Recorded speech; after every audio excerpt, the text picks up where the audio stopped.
আকাশ ঘিরে মেঘ করেছে, শিক্ষা গেল লাটে, খুকু গেল চাকরি করতে, ফিরল না আর রাতে। চাকরি দিঘির ঘাটগুলোতে হরেক রাক্ষসের মুখ, পালিয়ে আসা হলো না কুকুর, খুবলে খেলো বুক। মা দুর্গা আসতে গেল, ফুটবে এবার কাজ, খুকুর মা ফিরে পেল, কুকুর খুবলে খাওয়া লাজ। নমস্কার পাবলিক, আমি সুদীপ্ত। আজ আমি কিছু অমানুষকে নিয়ে কথা বলবো। আরজি কর হসপিটালে যে ঘটনাটা ঘটেছে, আশা করি সবাই শুনেছো। তো সেই সময় কিছু খারাপ মন্তব্য করা পাবলিক আজ এত কিছুর পরেও শুধরাচ্ছে না। তারা এখনো বলছে ছোট ড্রেস পরলে রেপ তো হবেই, বাইরে ছেলেদের সাথে আড্ডা দিয়ে রেপ তো হবেই। তা বলছি কাকু কাকিমা, এখন নিউজটা দেখো, প্রতিদিন কতগুলো মেয়ে রেপ হচ্ছে। 3 বছরের বাচ্চা, 8 বছরের বাচ্চা, তারাও রেপ হচ্ছে। তারা তো কিছুই বুঝতে শিখেনি, তো তারা কেন হচ্ছে? আরজিকর হসপিটালে যে ঘটনাটা ঘটলো, সেই বা কি ড্রেস পরেছিল? তার সাথে এমন জঘন্যতম নৃশংসভাবে তাকে হত্যা করা হলো কেন? চারিদিকে এত প্রোটেস্ট চলছে, এটা চলবেও যতক্ষণ না তারা শাস্তি পাবে।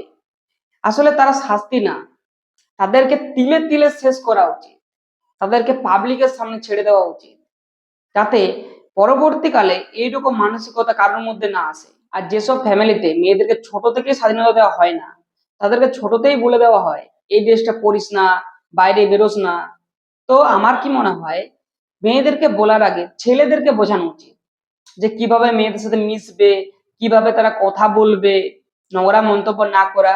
তো বিশ্বাস কর ভাই, মেয়েরা এমনিই সেফ থাকবে। ঘরে ঘরে লক্ষ্মীর ভান্ডার আছে, কিন্তু ওই লক্ষ্মীরই নিরাপত্তা নেই। আজ অন ডিউটি ডাক্তারের সাথে হয়েছে, কাল তোমার মেয়ের সাথে, তোমার বোনের সাথেও হতে পারে। তাই সময় থাকতে জেগে ওঠো, নিজের মেয়েকে শেখান। রাস্তায় কেউ ছোঁয়ার চেষ্টা করলে কিভাবে হাত পা ভাঙতে হয়, রুটি বানানো পরে শেখালেও হবে। দরকার পড়লে পাপাকে পরি না হয়ে ঝাঁসির রানী হয়ে ওঠো। আজকালকার দিনে সেলফ ডিফেন্সটা খুবই দরকার, নয়তো অভয়া তিলোত্তমার মতো অনেক মেয়েকেই রাস্তায় মরে পড়ে থাকতে দেখা যাবে। আর হ্যাঁ, আমি বলতে চাইছি, যারা প্রোটেস্টে আছো, আমি তোমাদের সাথে আছি, 100 বার সাথে আছি। কিন্তু যাদের যাওয়ার ইচ্ছে নেই, সামাজিক দায়িত্ব পালন করতে যাচ্ছ, তাদের যাওয়ার কোনো দরকার নেই। মাঝ মোড়ে দেখলাম একটা মাতাল লাঠি ঘোরাচ্ছে আর বলছে টিস টিস টিস টিস। তো আমি গিয়ে জিজ্ঞাসা করলাম কি হয়েছে।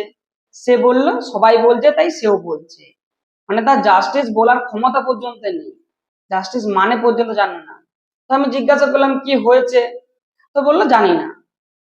এই তো মাতাল, কি বলবে বলো? তারপর আবার লাইনে কিছু মেয়ে বলতে বলতে যাচ্ছে, এই তো লিপস্টিকটা খুব সুন্দর রে, কোন দোকান থেকে কিনেছিস?